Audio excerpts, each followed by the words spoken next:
আমরা সবাই মিলে আজকে এসছি বিষ্ণুপুর সৎসঙ্গ কেন্দ্রে, সৎসঙ্গ মন্দির। দেখো কত সুন্দর মন্দির, উজালা ফ্যাক্টরির পাশে এই মন্দির। আমরা তিনজনেই এলাম টোটো করে।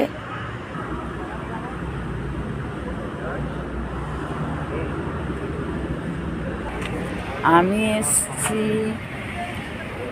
আমার হাজব্যান্ড এসছে। যে কত সুন্দর ফুলের বাগান করেছে, দেখুন কত সুন্দর ফুল, খুব সুন্দর লাগছে মন্দির। আর আমার ছেলে আসছে। নিলে চল ওই দিকটা ঘুরে আসবি, চল।